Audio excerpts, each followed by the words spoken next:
नमस्कार। आज के आयुर्वेद बुलेटिन में आपका स्वागत है। आरंभ करते हैं इस हफ्ते की न्यूज़ इनसाइट से। दिनांक 12 दिसंबर 2024 से 15 दिसंबर 2024 तक देहरादून में डिजिटल हेल्थ थीम पर आधारित 10वीं वर्ल्ड आयुर्वेद कांग्रेस एवं आरोग्य एक्सपो का आयोजन किया गया। इस विश्व स्तरीय आयोजन में लगभग 50 देशों से 5,000 से अधिक डेलीगेट्स के अलावा 1,50,000 से अधिक आगंतुकों ने भाग लिया। 10वें विश्व आयुर्वेद कांग्रेस और आरोग्य एक्सपो के उद्घाटन समारोह के लिए भेजे गए संदेश में माननीय प्रधानमंत्री श्री नरेंद्र मोदी जी ने इस बात पर जोर दिया कि भारतीय चिकित्सा प्रणाली अर्थात आयुर्वेद वैश्विक स्वास्थ्य देखभाल प्रणालियों को सशक्त बनाने की क्षमता रखती है।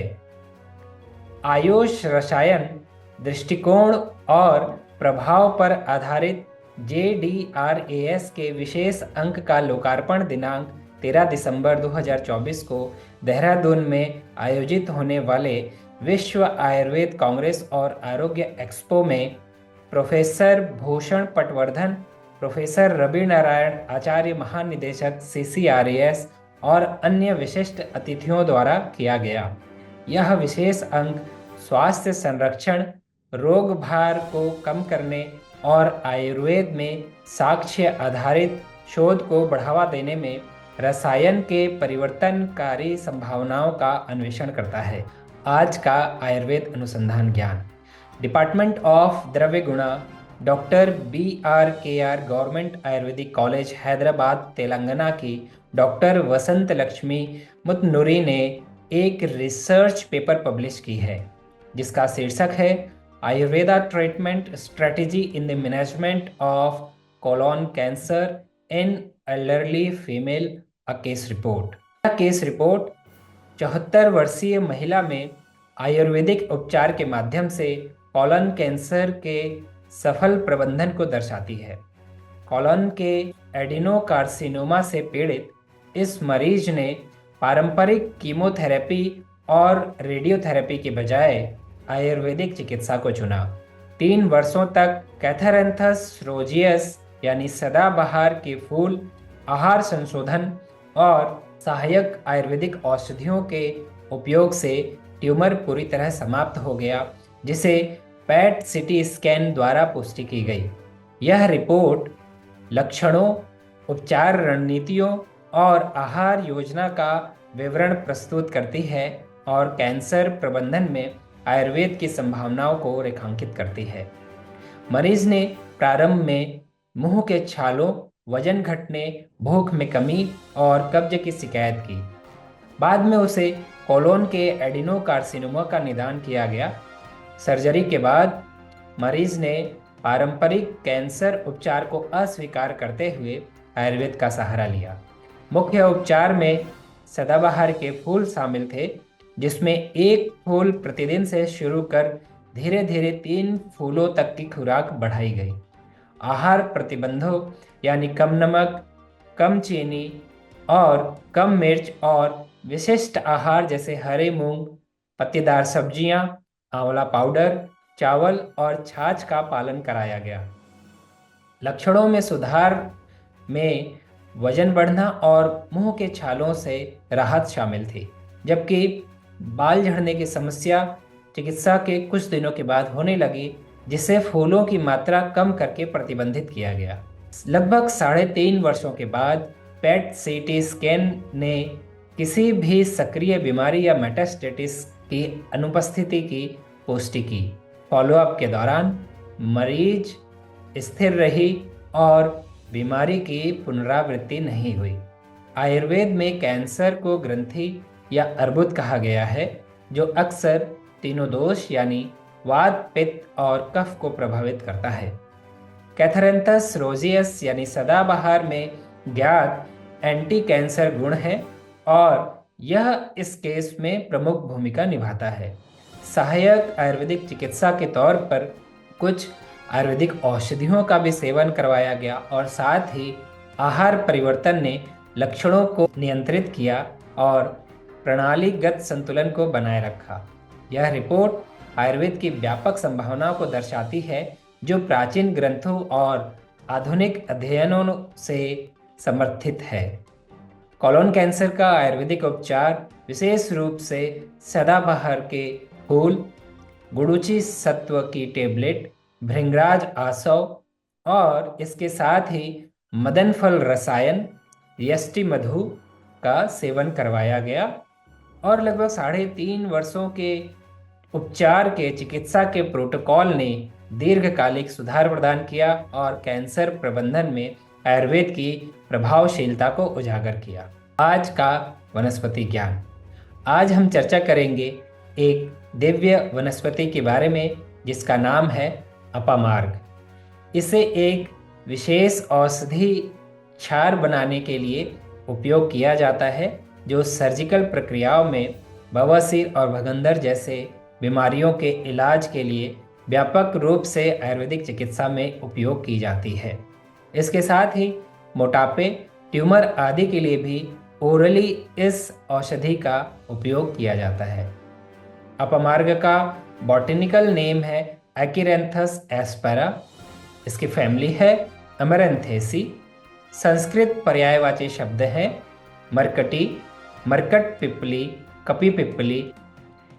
प्रत्यक श्रेणी मयूरका, किन्ही, शिखरी, अधशल्य, खरमंजरी, मार्गा, चारमध्य, क्षवक, कुब्ज, वाशीर, दुरभिग्रह, दुग्रह इत्यादि इसके पर्यायवाची शब्द है। क्लासिकल क्लासिफिकेशन की यदि हम बात करें तो महर्षि चरक ने इसे शिरोविरेचनोपग, कृमिघ्न और वमनोपग वर्गों में वर्गीकृत किया है।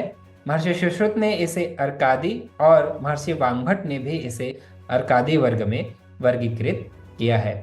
इसमें कुछ केमिकल कंस्टिट्यूएंट्स भी पाए जाते हैं जिसके कारण यह अपना कार्य करती है, जिनमें है बीटेन, एकिरेंथिन, हेंट्रिएक्टोन इत्यादि अनेक प्रकार के इसमें केमिकल कंस्टिट्यूएंट्स पाए जाते हैं। अपामार्ग के आयुर्वेदिक प्रॉपर्टीज की यदि हम बात करें तो अपामार्ग का रस कटु और तिक्त रस प्रधान होता है। अपामार्ग के गुण लघु, रुक्ष, तीक्ष्ण और सर है। अपामार्ग का वीर्य उष्ण वीर्य है। अपामार्ग का विपाक कटु विपाक होता है और दोषों पर अपामार्ग का प्रभाव कफ वात हर होता है। अपामार्ग की जड़, अपामार्ग के बीज, अपामार्ग के पत्ते, अपामार्ग की छार, यहाँ तक कि अपामार्ग का संपूर्ण पौध, होल प्लांट औषधीय प्रयोग हेतु उपयोग में लाया जाता है।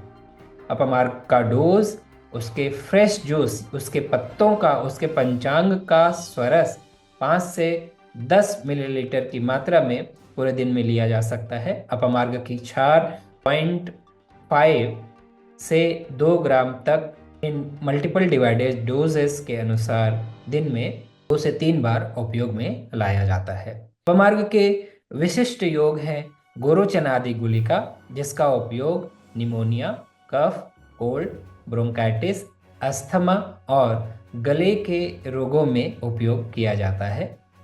इसका दूसरा विशिष्ट योग है ज्योतिषमती ऑयल, ज्योतिषमती तेल, जिसका मुख्य रूप से उपयोग मेंटल डिसऑर्डर्स, हेडेक और ल्यूकोडर्मा में किया जाता है।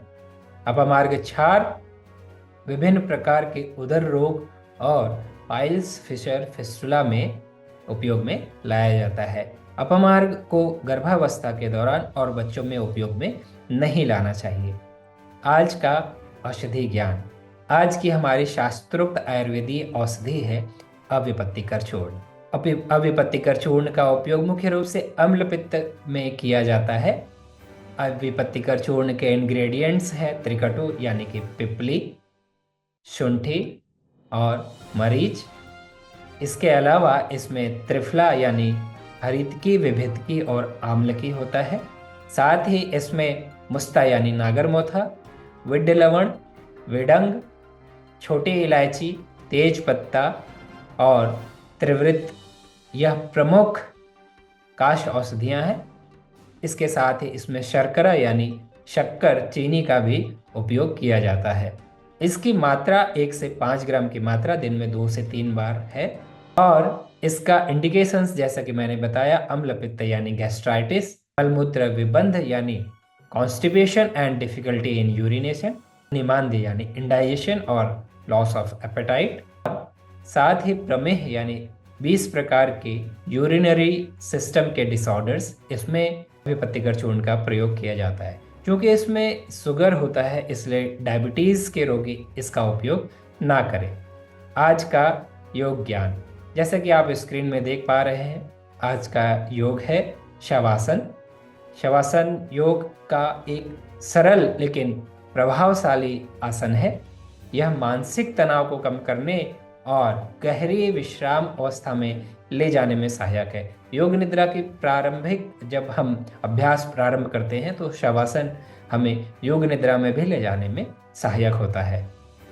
इसका मुख्य लाभ तनाव और चिंता को कम करना होता है, नींद में सुधार करता है, मांसपेशियों को आराम देता है, रक्त संचार को बेहतर बनाता है। इसमें हमें सावधानी भी रखनी चाहिए कि पीठ दर्द से पीड़ित लोगों को यदि समस्या आ रही है तो वो तकिया का सहारा ले सकते हैं या किसी अनुभवी आयुर्वेदाचार्य और योगाचार्य के निगरानी में ही आपको कोई भी योग या आसन का अभ्यास करना चाहिए। आज के एपिसोड में इतना ही। अगले सप्ताह इसी समय फिर मिलेंगे, तब तक के लिए नमस्कार।